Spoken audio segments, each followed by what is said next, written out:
Good morning, everyone, and welcome to our annual breakfast here at the World Economic Forum in partnership with White & Case. As the corporate foundation of Thomson Reuters, we are a convener, and we bring together very different stakeholders, from industry to media, to government, to the legal sector, to civil society. And I think the mix in the room really is testament to that. As you've all seen from the invite, we're here this morning to discuss the role of media and democracy, and the link between disinformation, populism, and the consequences on business. And never like today, this conversation is more topical and more relevant. You see, like many of you, I grew up with a few certainties, and I will mention just three. The first is the fact that the earth is round. The second is the notion that vaccines are good for you. And the third one is the conviction that truth is based on facts. Now today, according to YouGov, only 66% of American millennials firmly believe the earth is round. And at least 5% of all Americans has doubt about it. The forthcoming Flat Earth International Conference, yes, you heard that right, aims to uncover and debunk scientific facts to present the true evidence pointing to our existence on a flat, stationary plane. Now, according to a survey released by the American Society for Microbiology, the percentage of all Americans who support vaccinations continue to fall. Currently, only 71% of those polled believe that it's very important to vaccinate children. That's down from 85% in 2008. We're living in a post-truth world. Today, facts which seemed absolutely indisputable only a few decades ago have become and seem to be widely accepted as a matter of opinion. The rise and fast adoption of new communication tools has meant that ideas, all sorts of ideas, can spread like wildfire. Journalists and so-called media outlets are no longer the gatekeepers. Opinions are no longer passing through newsrooms. And that means that fact-checking and quality control are only optional. But, and this is a sticking point for me, even when fact-checking and quality control are implemented, they often have little impact. If you were to approach a Brexit or a Trump supporter and present him or her with the facts, what would you think would happen? Do you think they would vote differently? Or do you think they would reject the facts and deploy them to reinforce the existing beliefs? My money is on the latter. Facts are no longer perceived as facts. So how do we disrupt this schizophrenic narrative? Is good journalism the only solution? Or should we look at other options? And what's at stake for business if the media is no longer able to generate a healthy competition of ideas based on facts? So today's event wants to help us understand how we got here and what can be done going forward. We believe a free press is the pillar of any truly working democracy. At the Thomson Reuters Foundation, we work around the world to strengthen free media and to strengthen the rule of law. Over the years, we have trained and mentored over 18,000 journalists in over 100 countries in 9 languages. And every day, our dedicated team of journalists covers the world's most pressing human rights stories. Modern slavery, the human impact of climate change, food sustainability, property rights, women's rights, LGBT rights. Our stories are distributed through the Reuters newswire, reaching a daily audience of 1 billion people. And the pickups from media outlets around the world tell us every day that there is indeed such strong demand for this type of journalism, one that complements so well the offer of the world's most respected and trusted news agency. We also fund the Reuters Institute for the Study of Journalism at the University of Oxford, a world-leading think tank that explores the future of journalism through debate, engagement, and through research. What we do has tremendous impact, and we are delighted to be here in Davos to put the importance of a free and independent media on the agenda, and we look forward to continue the conversation with you beyond this event. So now, without further delay, it's my great pleasure to introduce you to today's program. First, we'll be hearing from Rasmus Nielsen, the director of the Reuters Institute for the Study of Journalism. Rasmus will present some interesting findings from the Institute on digital news trends. And then the presentation will be followed by our panel. Moderating the discussion will be Monique Villa, CEO of the Thomson Reuters Foundation. She will be joined by Marty, the executive director of The Washington Post, Nick Kristoff, New York Times columnist, Sylvie Kauffmann, the editorial director and columnist from Le Monde, and Mark Pieth, chairman of the board at the Basel Institute on Governance. So Rasmus, over to you, and to you all. Enjoy the discussion, and thank you for coming.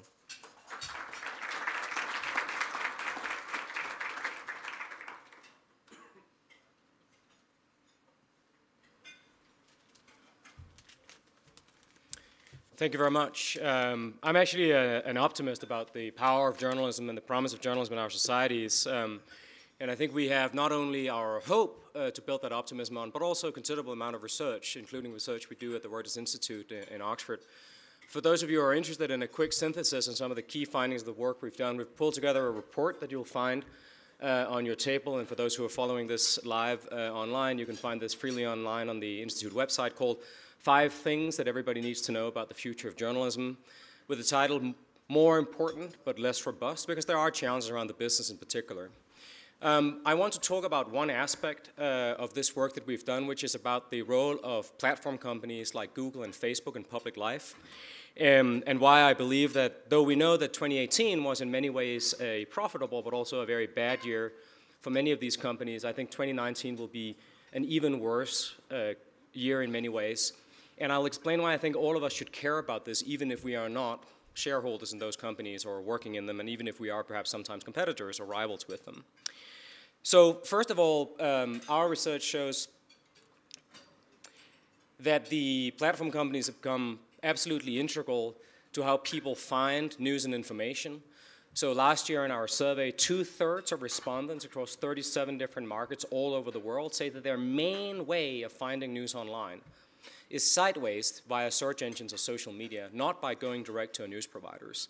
And amongst younger people, it's almost 3/4 who say that their main way of finding news online is through search engines, social media, and the like. So these have become central to the infrastructure of free expression. Now, contrary to what is often asserted in the discussions around their role in our societies, in fact, we find again and again that reliance on these services drive people to more and more diverse sources of news, the contrary of the idea of filter bubbles, in fact. Now, admittedly, some of this information is not of great quality, but there is greater diversity than what people seek out of their own volition.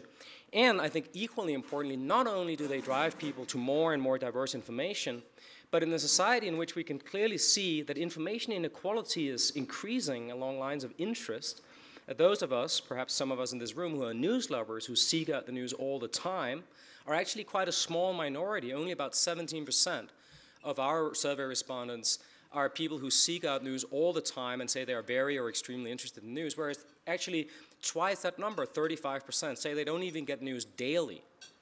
And engines like search engines and social media are actually quite important in somewhat reducing those information inequalities by driving the more casual users to more information than they seek out on their own.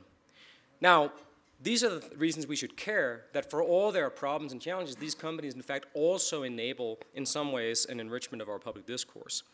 The problems, of course, are in part about how they operate, based on quick and efficient, but also probabilistic, opaque, and highly imperfect algorithms that make decisions at scale, the collection of personal data on a previously unimaginable scale, and business models that are based on winner-takes-all logics that risk undercutting some of their partners, including news organizations, as they come to dominate, for example, the advertising market. Now, all 3 of these issues, the algorithmic decision-making, the collection of data, as well as the winner-takes-all markets, are subject to increasing press, public, and political scrutiny all over the world. And they'll be accompanied by increasing accusation of political bias, both from populist figures, but also from some establishment politicians. They will be accompanied by increasing privacy concerns and increasing scrutiny from competition authorities. And all these 3 different kinds of charges over potential for bias, over the data collection and privacy issues, and over their market dominance are potentially existential challenges to platforms that are based on automated decision-making, data collection, and scale. So 2019 will be a very profitable year for the most successful of these companies, but it's also going to be an incredibly challenging one. The people who lead these companies, I hope, are not thinking about the next quarter, but about the next quarter century. And that's not about how much money they're going to make in the year to come. It's about whether the way in which they operate in our society is in fact sustainable, and whether they can bring it to be sustainable. So this is a perfect storm, and I think it's the most serious challenge that most of these companies have faced since they were founded. And the scrutiny will spread well beyond their American home market. We have elections coming up in Europe. There are elections coming up in India, elections coming up in Indonesia. And here, outside the US, the big platforms face different political dynamics from the ones they're accustomed to from the US. These are not two-party systems, for example. They face cultural differences. What does discrimination and hate speech look like around caste, for example? And institutional settings that so far seem to have been less able to navigate. So if they want to address these issues, they need to internationalize their responses to the problems around disinformation, privacy, and accusations of bias that they've already put in place. They need to roll them out across all their platforms, not only their core ones. It is not only about the quality of search engine results, but also about, for example, video recommendations on video sharing platforms. It is not only about a main social media site, but also about photo sharing sites and messaging applications. All of them need to have integrity and to protect their users and our democracies. And finally, they have to make a decision, a fundamental decision about whether they are small L liberal minimalist platforms for everybody and accept the shitty price we pay for freedom sometimes, or whether they want to be much more active editors and curators of the content that they allow. And this is a fundamental question. It seems to me that they have yet to make a decision on. This scrutiny will only increase as we hurtle towards the next technological innovations. So we know these problems exist. We know they're exacerbated by bad actors, as well as citizens sharing things in good faith that sometimes is directly harmful, as Antonio suggested. But we also know that this will become even more pronounced as technology evolves. Think about the change from the semi-public environment of social media, where we can at least try to understand the scale of disinformation problems, to the problems in private messaging applications, where it becomes extraordinarily difficult to understand what we have in our hands. Or the change from a search engine that delivers you a ranked set of results, some of whom may be misleading, to voice-operated systems that effectively operate as answer engines and give you just one answer, if that answer is wrong, at scale for billions of users. This is a tremendous problem for our societies as well as for these companies. So the platforms, I think, merit, of course, the increased scrutiny, and I'm glad that we're discussing their role here in Davos as well as many, many other places. And there's no question that 2019 will be a really hard year for them. Profitably, yes. But in terms of their public role and the underpinnings of their business long-term, question mark. There are major political and regulatory interventions coming up all over the world. And the reason I think we should care here is not that I'm worried about these companies. They're going to find a way. They'll be fine. Their shareholders will be fine. Their CEOs and so on will be fine. I think the reason we should care is, as I suggested at the start, that they've become really important parts of the infrastructure of free expression.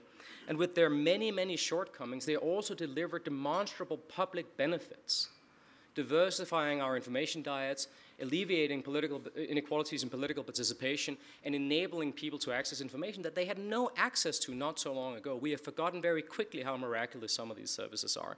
So I think the question for us here, and the one I look forward to hearing your thoughts on and the thoughts of the panelists on, is the question of how we can ensure that this moment of scrutiny is not a moment that just leads to established politicians or incumbent institutions or special interests to go after their competitors, but is a moment where we can ensure that the infrastructure of free expression is fit for the 21st century. Thank you very much.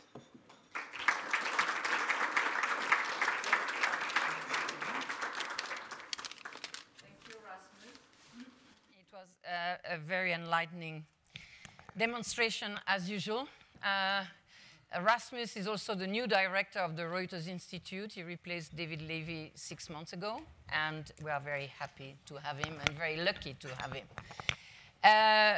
Okay, so the role of the press, as we all said, and I think we all agree here, in democracies has never been as necessary and yet has never been as in danger as today. In politics, we live more and more in an age of impunity. Even in the UK, which is the mother of all democracies, you no longer resign if you are defeated in Parliament. If you lie constantly to the House of Commons, you don't resign either. And this was Boris Johnson for 2 years. Donald Trump launched way before his election a cynical campaign to destroy the credibility of serious press. His contents attacks against fake news, as he calls it, have eroded trust in mainstream news organization, muddled any sense of fact or truth, and he has now many followers among leaders around the world. Populism is flourishing in Europe, in Asia, in Brazil, in Latin America, everywhere. Manipulation of news or pure lies are now common practice, and I will just mention their effect in the Brexit campaign, in the elections in the US, and now with the yellow vest in France. Soon, the European elections, the Indian elections, and the Indonesian elections. The dehumanization of journalists that Trump went so far as calling them enemies of the people has been in some ways a license to kill. I think Marty Baron was the first who said that. But the brutal assassination of Jamal Khashoggi, just because he expressed an opinion, is the last striking murder in a series of murder of journalists this year. In 2018, 51 journalists have been killed. So even if the trust in mainstream media has grown this year, and the Edelman barometer showed that the other day, it seems that it is always more difficult to find out the facts.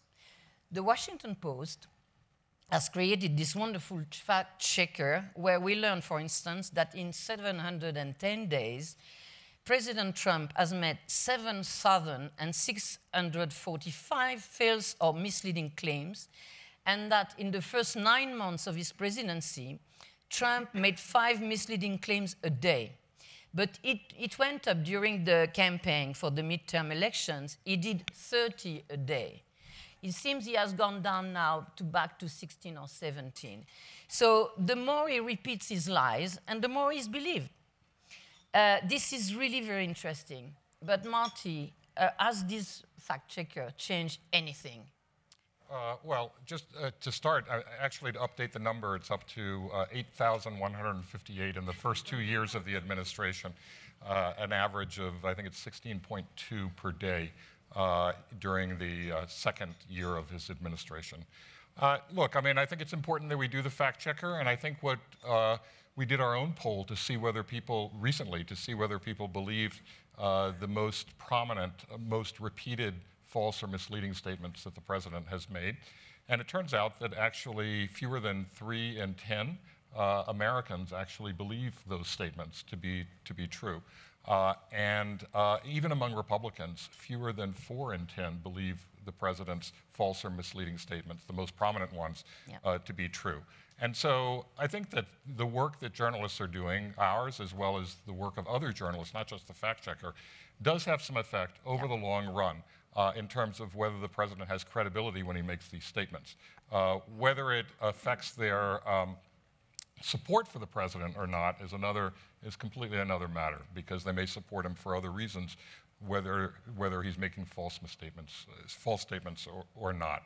I think it's important for us in the press not just to do this to fact check the president in the context of a fact checker column and a feature, but to actually do that within our stories every single day. And I do think that, you know, people are discovering that the stories that mainstream journalists have been writing about the administration over the last 2 years, and then prior to that during the election, that these stories are being validated over time. And they're seeing that. And they're also discovering that a lot of the statements that the president has made are turning out just to be not true. Yeah, absolutely. I think thank God, the mainstream media. I mean, Trump has been also very good news for the press, because your subscriptions have gone up massively since he was elected. So. Yes, that's true. I mean, I think you have to distinguish, and we're not, you know, nobody's complaining about that. But I think that's we have to view that as a short-term effect. It's a beneficial effect for us because our subscriptions have gone way up, as they have for the New York Times and the New Yorker magazine and others. But his statements have had a very corrosive effect and have increased the level of polarization in American society with regard to the press. And I don't think that's a good thing over the long run. And so I'm concerned about that. I mean, it's been a challenge to the very, what he's done is try to challenge the very idea and undermine the very idea of objective fact. He's tried not only to disqualify the press as an arbiter of fact, but to disqualify other independent sources as arbiters of fact, including scientists, historians, law enforcement, you name it. And that's a dangerous thing. Yeah, that's very dangerous. Thank you, Marty. Sylvie, Sylvie Kauffmann, you are in France, based in France. You are very international too. And we have seen this phenomenon of the yellow vest coming in. Nobody predicted it. And it was quite fascinating because among many other things that happened in France, there was a violence against reporters as we have never seen, especially the television 24 news channels. So can you tell us more about the phenomenon? Yes, that came as a surprise to all of us, especially I would like to take you back 4 years ago. We had this terrible terrorist attack in Charlie Hebdo, where 12 journalists were gunned down in the middle of their editorial conference. And a few days after that, there were a couple of other terrorist attacks in the following days. But a few days later, we had this amazing show of solidarity from the civil society. We had 4 million people, French people, coming down to the streets to express their faith in the democratic process, and it was really an outpouring of support for free speech, and it was really articulated as such. Yeah. So we thought we were in a safe territory in terms of freedom of speech in France and in Europe. And then came this, as you say, unpredicted event of the Gilets jaunes, the yellow vests, and this revolt of the lower middle class, let's say working poor, to be short, to make it short, against the elites. And when our reporters went to cover it, they were confronted with a level of hatred and rejection that we had not suspected. So that translated into physical attacks. I think about a dozen of reporters were beaten up or roughed up. We took the unprecedented step of hiring bodyguards to escort reporters on the scene of rioting and demonstrations. Of course, there were threats, harassment, reporters were chased away from demonstrations. So this is something we really had never seen in France on this scale. And one media was well protected, no? So, yeah. Russia so TV. The most targeted, of course, were TV crews, but one particular TV team was protected by the demonstrators, and it was Russia Today France. And so what happened, what is unsettling, particularly in this, is not only the physical attacks, of course, but what it had demonstrated, which is a distrust. You know, for instance, reporters went to those roundabouts where the Gilets jaunes were meeting and occupying, and, you know. And and you know, people told them, we don't want to talk to you. We just don't trust you.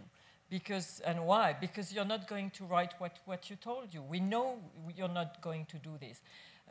We don't want our information from your media. And so we said, so where do you get your information? On Facebook. Usually not too much on Russia Today, which is reassuring.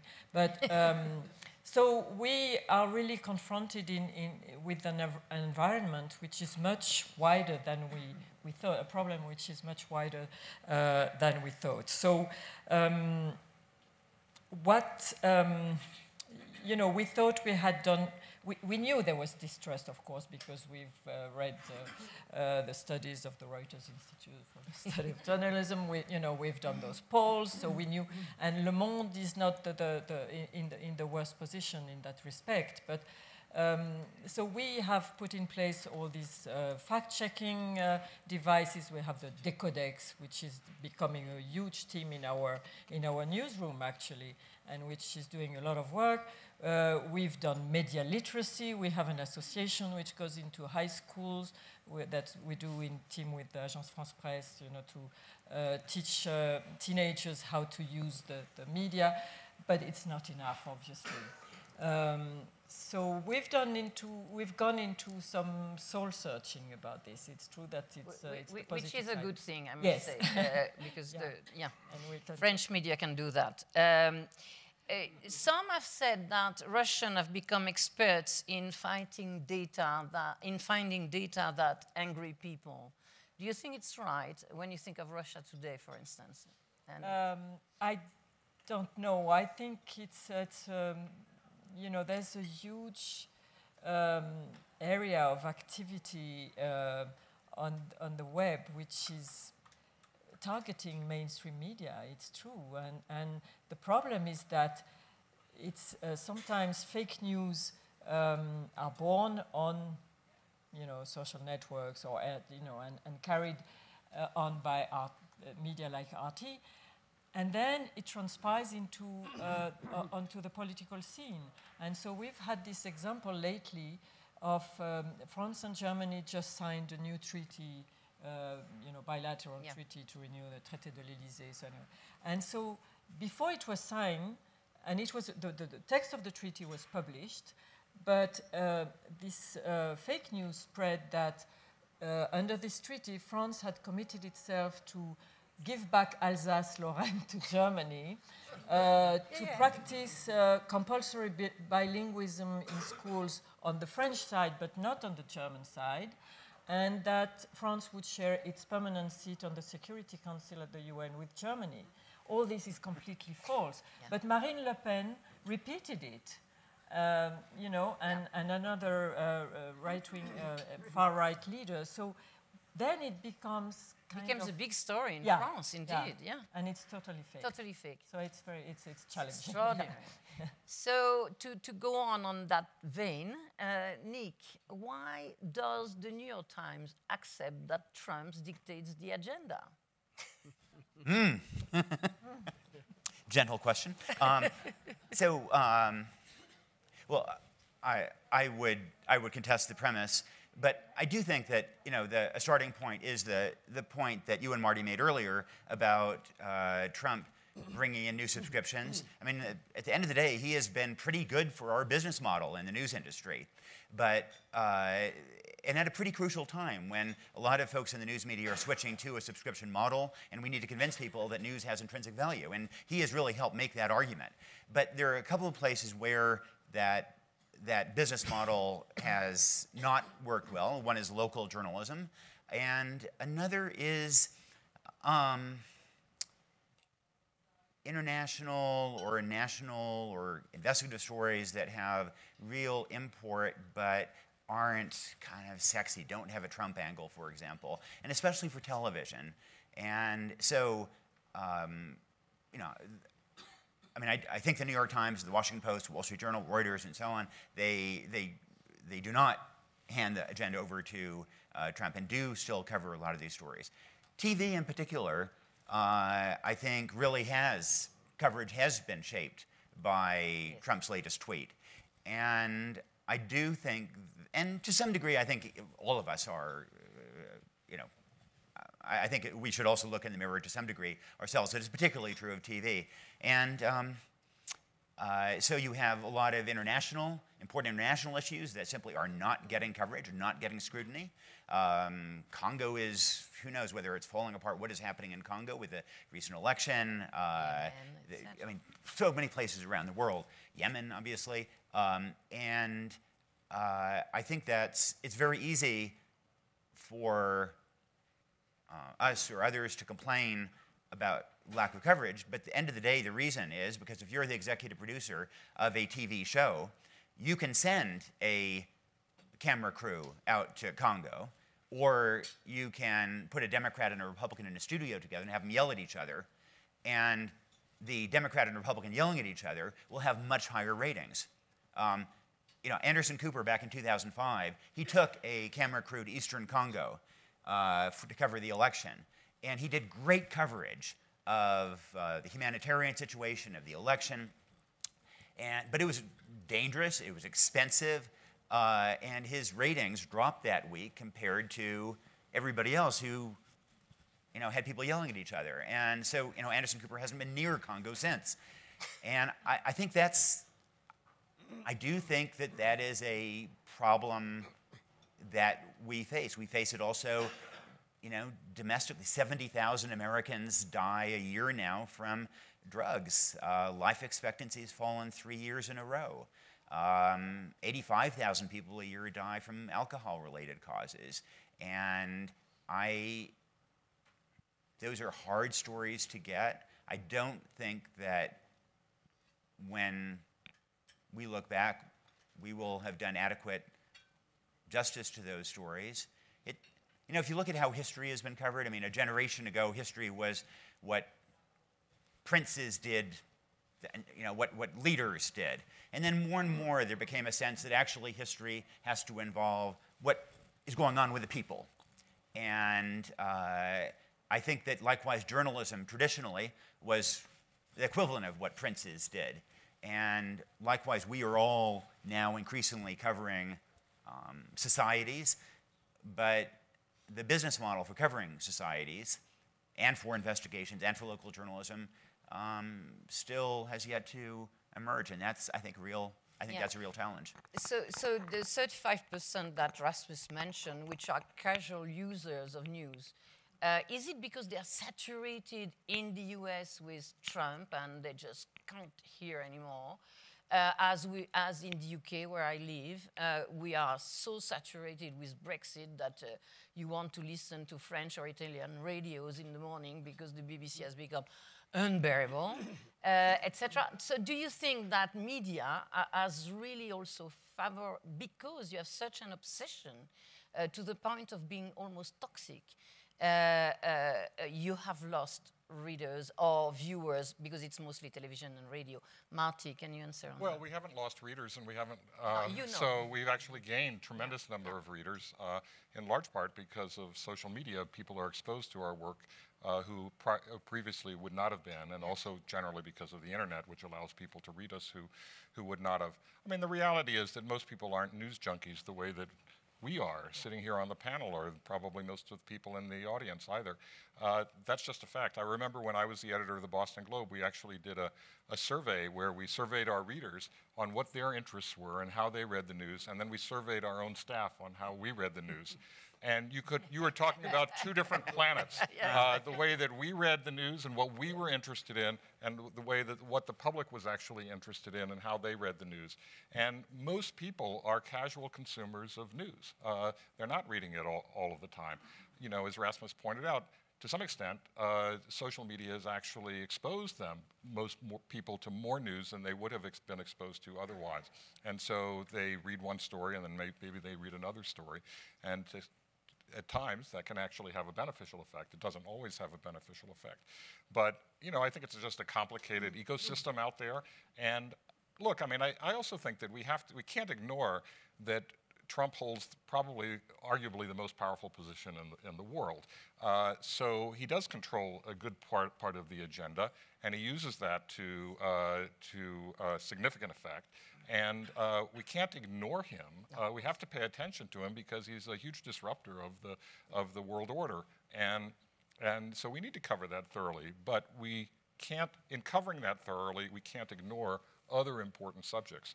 And in covering those, we can't just be paying attention to the traffic that it generates to our sites or the number of subscribers that it generates. But the reality is that when our subscribers, and I suspect the same is true for other news organizations, they come to us for investigative journalism.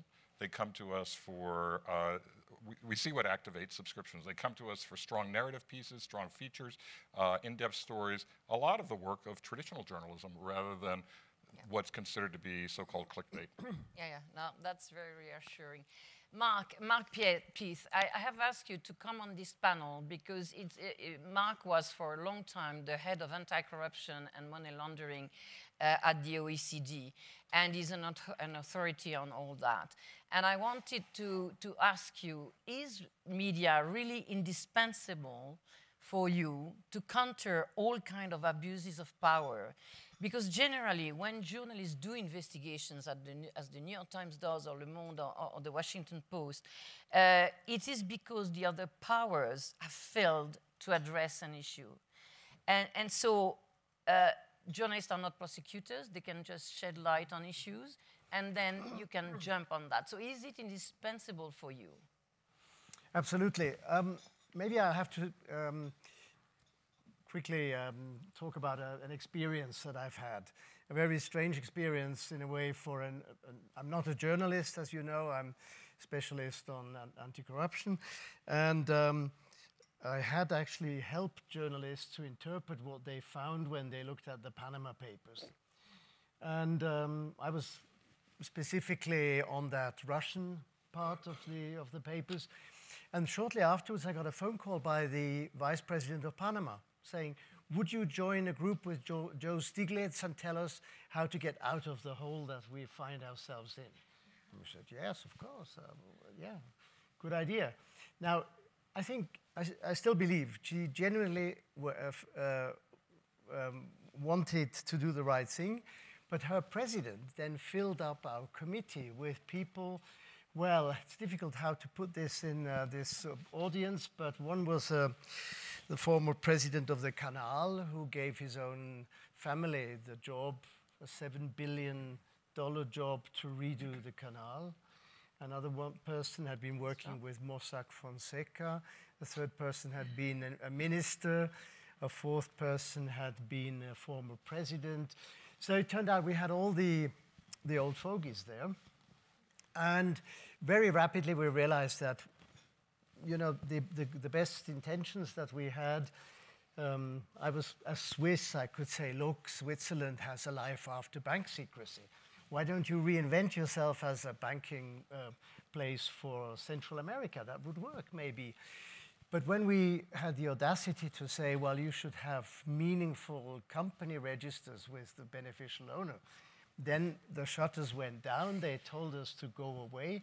And in a matter of 2-3 days, we realized they were using the media now to turn it on us and say we were responsible.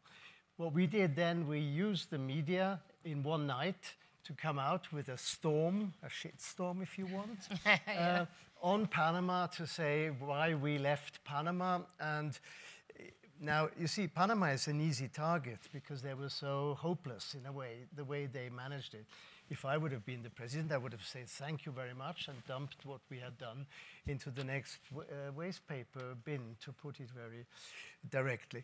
For me, this was a very interesting experience, what you then also can achieve with the help of the media. But to come back to your question, when we worked in the OECD on countries, bullying them into writing laws, take the British aerospace scandal with the UK, to tell the UK, now you pursue this case and you write laws. We needed the media. The only thing where I'm a bit at a loss is what is happening currently, because the effect the media have had on people like Partido Popular in Spain is they're straight people. They realize they have no chance of running again, so they step down. That's the mechanism. If you expose somebody as utterly corrupt, they're done. What happens is, it started with Berlusconi. Is it right everywhere, you think? Well, but what I'm observing is then, once you've had a clean sweep, then populists come up onto the scene, and then they get elected on a ticket that they are non-corrupt. Obviously, we find ourselves frequently, in the end, confronted with people who are the worst gangsters. I won't name more people than Berlusconi. He's an easy target for me because he's even a personal enemy. He tried to get rid of me in the OECD, personally. But this phenomenon we're seeing, that you are actually helping to clean the arena, and then in come people who are worse, and they can say basically anything. They get away with it at the moment. Now, from my perspective, I'm hopeful that we're not in the 1930s, so there will be a moment where the tide will change. Obviously, in the 1930s, it didn't change. They Turned to the worst. Deeds followed the words. And that's where I'm a bit, I'm really uneasy. Yeah. I was listening the other day here in Davos to Paul Polman, and he was saying that we should see this year in many other countries a lot of yellow vests. And that's the way he analyzed what is going on now with the inequalities growing, etc. Do you think it's possible, Sylvie? Yes. I mean, we've been seeing yellow vests all over in many countries of the democratic world over the past 2-3 years. So, each one has its own colors, expression and colors, but I think it's all part of the same phenomenon. And I think the media, we have to address this very seriously. And when I was talking about soul searching, it is necessary.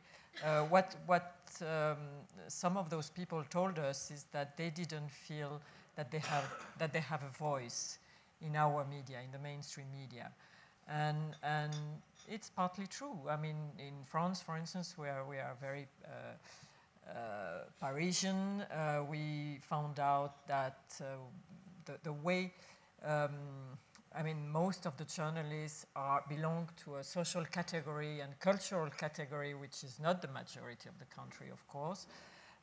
So these people feel that they are not represented, they are not visible. We had this word uttered very often, les invisibles. We are invisible, on TV, but also in the print or internet media.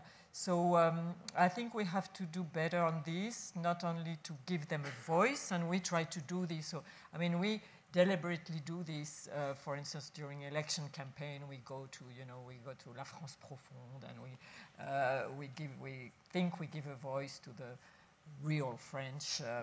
But it's not enough, obviously, and we have to do this on a more structured and permanent basis, and also in terms of recruiting. And that's really a challenge, because we, in terms of, I think we're doing much better in terms of gender diversity, but in terms of ethnic and cultural diversity, we still have a way to go.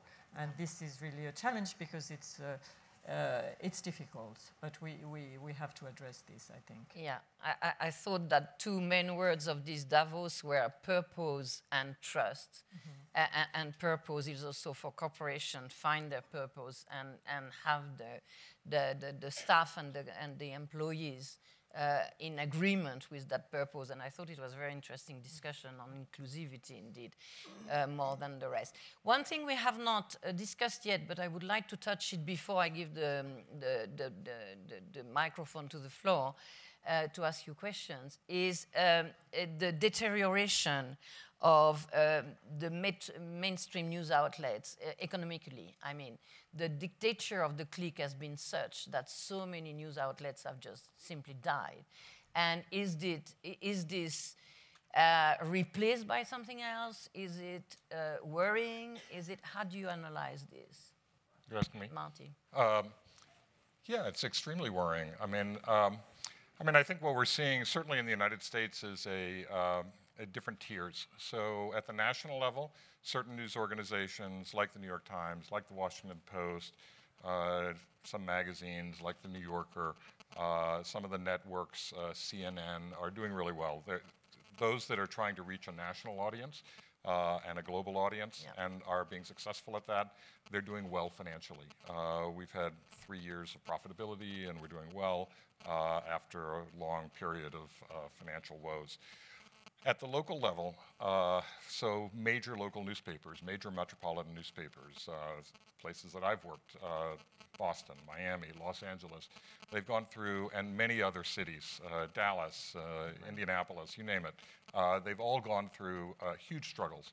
And I can't confidently say today that there is a clear economic model for those kinds of news organizations, and that's even true, that's probably the case for news organizations that are even smaller than that. And that's a serious, I think, a serious threat to democracy in the United States, because we're talking about democracy at the local level. Yeah. Who's paying attention to your city council people? Who's paying attention to your state legislators? Who's paying attention to your governor? I mean, in many states, the only person, the biggest news organization in the state may have only 1 or 2 people in the state capitol covering both houses of the legislature, the governor, all of government agencies, politics, policy, services, everything, yeah. and then somehow is expected to do investigative reporting on top of that. And by the way, be available 24 hours a day, because that's the nature of the news cycle today. Well, the reality is obviously the case. That's impossible. And what that means is that a lot of government and a lot of other powerful institutions and powerful individuals are simply going uncovered, and they know that, and they know they can get away with things that they wouldn't previously have been able to get away with. Yeah. You want to add something, Nick, on that aspect of the economical? So I completely agree. And in addition, one problem in the US is that there are so many states and localities now that are essentially one-party states or localities. So there is not a realistic rival party that is providing scrutiny, that is a watchdog. And so the only real watchdog in that context is going to be those news organizations which now have been gutted financially.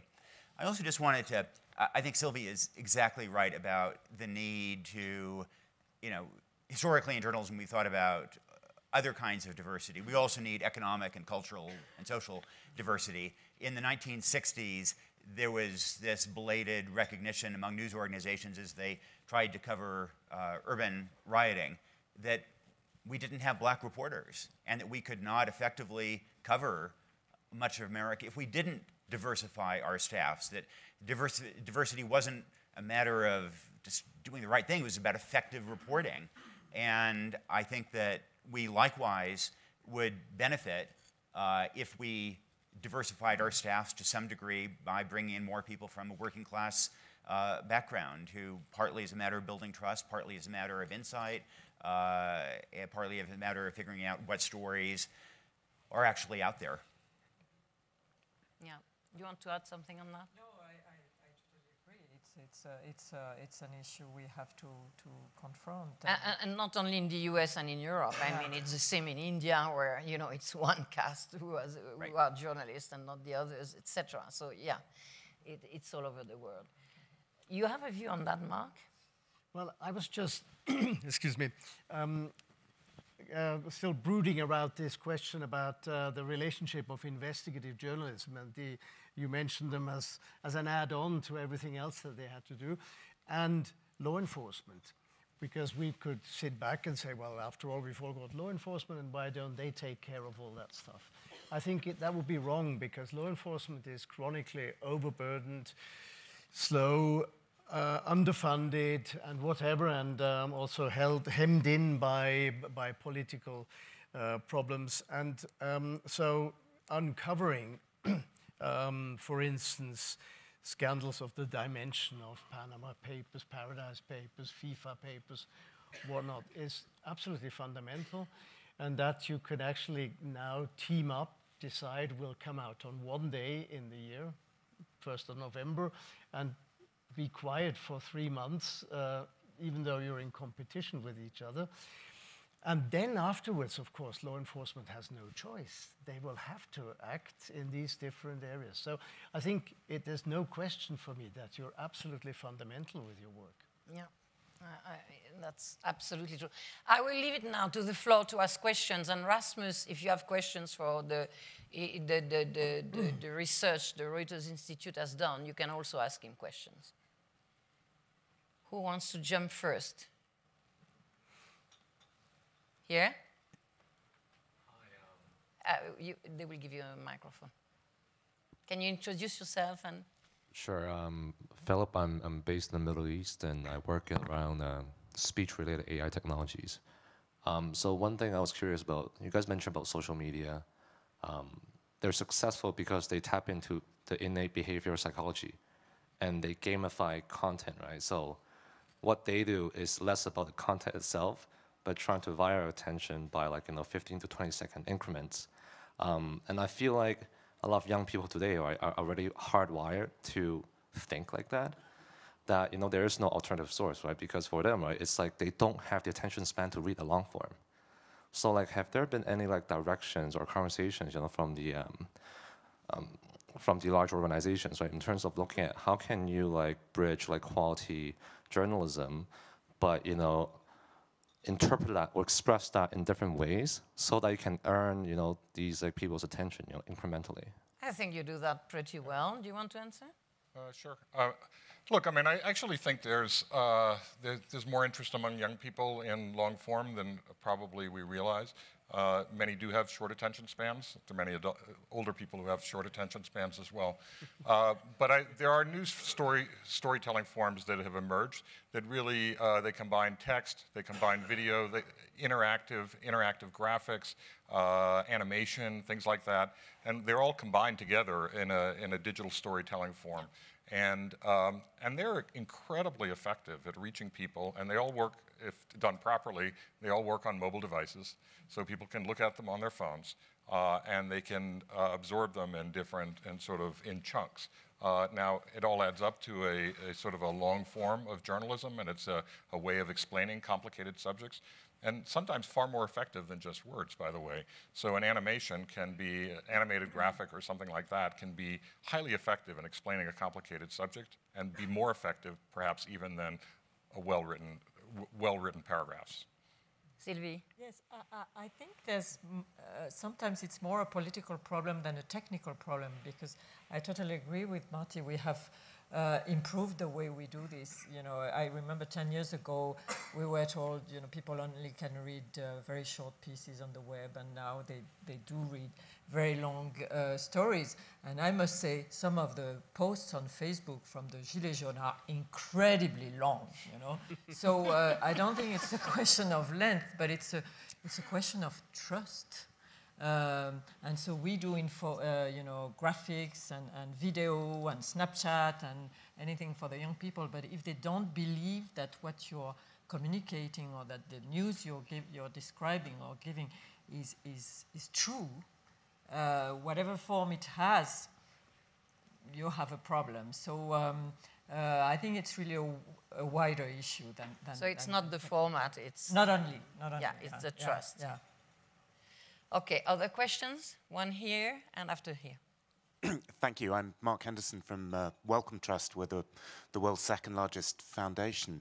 I wanted actually to ask you what the role potentially for foundations in journalism is, because actually it's something we've struggled with, because I think we would love to help, with some of these issues, but it's knowing where the places where we're not interfering with the legitimacy and independence of journalism. And also, foundations are really good where there's market failure. Where is the market failure? Is it what Nick was talking about with local scrutiny or particular sector scrutiny? Is it investigations? I know a lot are supporting investigative journalism, but as Marty said, actually, a lot of investigative journalism seems to be kind of fine. Where's the sweet spot for organizations like mine if we want to help with this? I think if I may answer first, the Thomson Reuters Foundation is a good example of that. We receive funding to do journalism. We have journalists who cover what we call the underreported issues, and namely women's rights, slavery and trafficking, access to property, access to land, LGBT rights, etc. So we just do that, and people like Omidyar Network, like CNA Foundation, like others, are funding us to do it, because they think it's absolutely crucial that people are still informed on the violations of human rights all the time. And because of the restriction of media, it has just disappeared from the news. 10 years ago, when we started to cover slavery, nobody was speaking of that. And then, little by little, it has gained, more attention by all kind of media who now all do their own investigations, etc. So you have a big role to play helping news organizations to deliver the news that people want to read, because you cannot forget half of the world all the time. So, yeah, Nick. Yeah, I would add, I'm a great believer that philanthropy has a role to play in supporting the news business model. I mean, I think, in the US, which is the market I know the best, I think it plays already an important role in some localities, supporting local journalism. I think that's really important. And in national journalism as well, I think in covering some issues that tend, as Monique suggests, to be neglected. On the investigative side, there's some kinds of investigations that will draw in an audience, something Trump-related, for example. But there are a lot of investigations, about financial skullduggery, for example, that are less intuitive for news organizations that are struggling. And, look, historically, I think news organizations were a little nervous about accepting money for coverage because of implications that would shape coverage. I think given the difficulties in the news industry, that people are more willing to think about philanthropy, about a philanthropic model, and recognizing, yes, there are real risks there, but there are also risks of conflict in advertising. One has to be careful wherever the money is going to come from. At the same time, so the Gates Foundation a few years ago, they waded into this and they supported ABC News to cover some global health things. Yeah. And this was really controversial within the development community, because why should the Gates Foundation be taking money that could be used to support vaccines or fighting AIDS and give it to ABC News executives? But in fact, this experiment seemed to be very successful. ABC News did some really good coverage of micronutrients, of malnutrition, of maternal mortality. And so after a year, Gates Foundation went back to ABC News and said, okay, we'd like to renew our grant. And ABC said, actually, we don't want to take your money for this again, because we see that on our metrics that when we air these important stories, they didn't quite word it this way, that's when viewers leave. And so even with philanthropy, it's still a challenge, but I sure think that it can help. I think, Mark, you have something to say on that, or Marty, quickly? Yeah, there's a lot of market failure, okay? So big area of market failure in the United States is at the local level. Look, we just had an outbreak of measles, for example, in the outskirts of Portland, because of in an area where people just weren't having their kids vaccinated at a disproportionately high level. I'm on the board of the Knight Foundation, and this is a foundation we're paying an enormous amount of attention now to what's happening at the local level and trying to find sources of support for local journalism.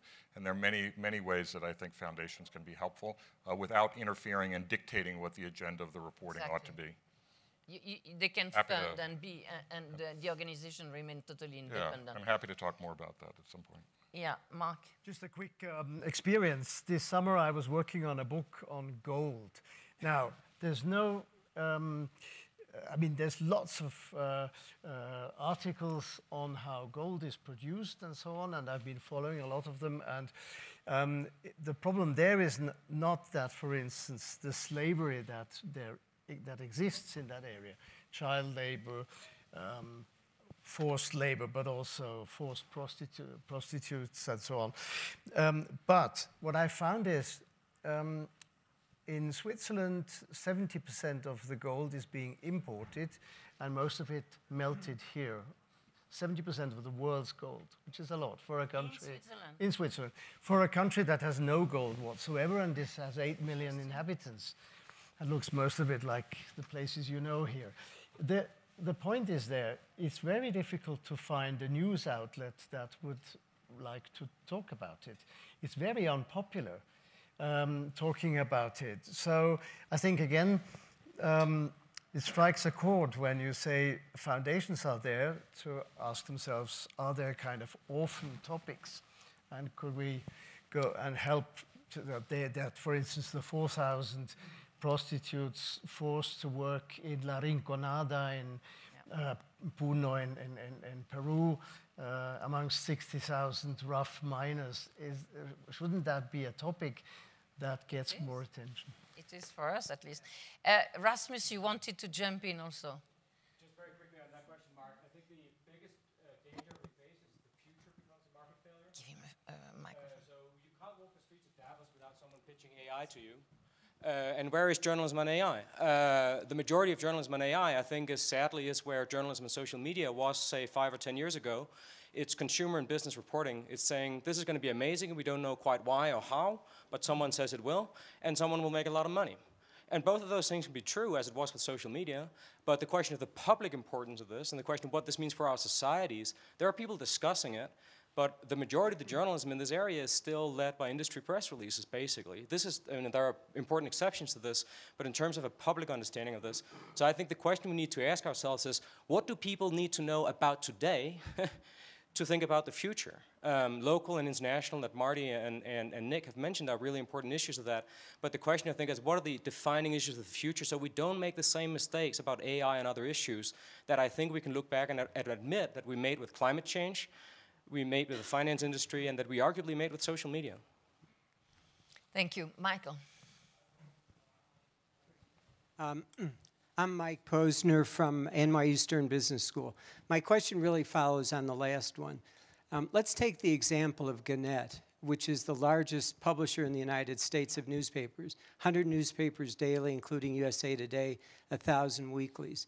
They're in trouble financially, and there's a hedge fund in the United States that's trying to take them over through an entity they have called Digital First. They've taken over the Denver Post, San Jose Mercury News, and gutted the newsrooms. Is there an alternative out there, whether it's foundations or maybe Jeff Bezos? Is there somebody who can take that over Gannett and allow it to survive? Because we could be sitting here a year from now and see Gannett is no longer with us, and half the papers that they now run have gone into oblivion. Marty. Well, Jeff Bezos has made clear that he's not interested. I'm glad he's still interested in us, and I think he will continue to be, but he's not interested, as he's made clear, in any other media properties. That said, I mean, I think you pinpoint a serious problem, and that is there's kind of been a race to the bottom, and certain outlets, certain media owners basically want to treat these media properties like an annuity. They basically make the assumption that this is a dying industry. We're going to suck as much cash out of it as possible for as long as possible. We'll get our investment back and a lot more. And whatever happens to them in the long run, well, so bad. We don't really care about the social purpose issues here, the social issues here. There is no easy answer to the local news problem. I think people are looking for other ways. As I said, I'm on the board of the Knight Foundation. We're spending a lot of time on that. There are, I think, things to be announced as initiatives to be made. Some of the local news organizations are beginning to find some stability with some sort of model in terms of subscriptions, which is, I mean, the Boston Globe, where I used to work, has announced that it's profitable now. It has over 100,000 digital-only subscriptions, which is good by comparison to other news organizations, but not nearly good enough. The Los Angeles Times was recently acquired by a wealthy individual. They're investing in that. But there are lots of media properties out there at the local level that need help. There's a lot of interest in local nonprofits. That's partial answer, not a complete answer, because but I do think with regard to nonprofits, at the local level, there has to be an entity that raises money for local journalism at the national level to support local media institutions. It can't be raised at the local level. It has to be people raising money at the national level. So for just one example that I happen to be familiar with, There's a relatively new entity called Report for America, where they aim to put hundreds of journalists around the country. They raise money at the national level, and then journalists get hired, and there are extra resources for news organizations at the local level to do a variety of kinds of reporting. The local news organizations identify what their particular needs are. So it might be healthcare, local healthcare issues, and so they provide additional reporting resources for that. But the fundamental economic model for local journalism has yet to be determined, and that's a scary thing. Other questions? One here and one there. Yeah, Gib Bullock from, I'm author of The Entrepreneur. I feel it's a great discussion, but I feel we're maybe touching a lot on some of the symptoms rather than the underlying causes. My sense is that the whole business model of the private ownership in the press is the elephant in the room here. And can we really have a handful of very rich, wealthy individuals, unelected, dictating the news agenda? And for me, I know it's a very, very difficult thing to move from. I don't know how we would get there. But can we have the private sector and money really providing a public good? And is that not a hard truth we have to swallow? That's a difficult question. Who wants to judge? Well, I don't want to have the government owning the media. No, that's for sure. That wasn't my suggestion. Right, no. but I mean, and then you can have nonprofits. There's just not enough philanthropic money out there to support news organizations at both the national and local level. I mean, I think ultimately they're going to have to be probably self-sustaining private enterprises. They don't have to be owned by billionaires. They can be owned by somebody or some entity. I mean, when we had, at least in the United States, when they were owned by publicly owned companies with shareholders, everybody complained about that. They said that was a terrible thing. It was leading, again, another race to the bottom. Everybody had to satisfy quarterly earnings reports and things like that. And then some of those entities were acquired by wealthy individuals, and people said, oh, well, that's terrible too, because you don't want a wealthy individual owning a media outlet. And then maybe a nonprofit acquired it, and they say, well, they can't raise enough money to actually sustain the kind of reporting resources you have. And they say, well, what about government support or government ownership or something like that? And then the question there is, well, aren't they then captive to the power that they're supposed to be covering? There is no perfect ownership model. And so what you would hope is that there will be a wide variety of ownership models out there, and that a variety of them would work. Right now, almost none of them are working, and that's the problem. Sylvie? Yes, if I can take the example of my newspaper, we used to be owned by ourselves, the journalists, right? It was a cooperative of journalists, and that led us to near bankruptcy about 12 years ago. And so we were bought by a consortium of three rich men. Businessmen, yes. I mean, one philanthropist, actually, and two businessmen. And I must say, they saved the paper. So, but the solution in our case is that we have a very resilient culture in the newsroom of independence, and we are organized around a society of journalists. And I must say, I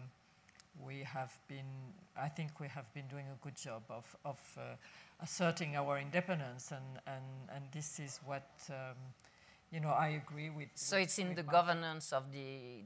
Yes, so we have ethical charter, we have ethical body, but I think it's mostly a question of culture also among the journalists and the readers. Our readers, I must say, are very attached to our independence, and they are extremely critical of everything we do, basically. But this is healthy. Thing. Yeah. Good. Nick? I would add that, indeed, I mean, obviously there are risks with zillionaires owning news organizations, but in fact, I'd say in general, they have a pretty good record of being invested in outcomes, of caring about quality, and whether it's the Oxford family and the New York Times, the Graham family, or Jeff Bezos at the Wash Post, there are other examples. I mean, there are counter-examples where families treated a news organization that they owned as an instrument for political purposes. But I'd say there are certainly many cases of success as well, and the kind of mixed model, I think, is right. I mean, you know, BBC and NPR, PBS, et cetera, also do some really outstanding work. So, or Reuters, which is partially, I mean, majoritarily owned by a Canadian family. That's right. Yeah.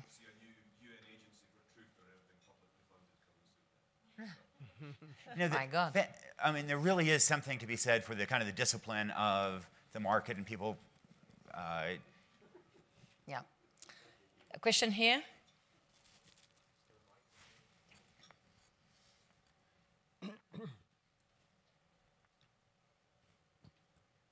I'm Peter Wildowski from Sweden, editor of Dagens Nyheter. Just a short perspective from Scandinavia. I agree with most of the things that have been said from the panel, but I also think there should be room for a self-critical perspective from media leaders. So I've been in my position for 6 years, and when I started, the conventional wisdom was that quality journalism doesn't pay off, that long-form journalism is completely uninteresting to the audience, as Sylvie pointed out, that investigative journalism is, of course, very nice, but it's, as a business strategy, it doesn't work.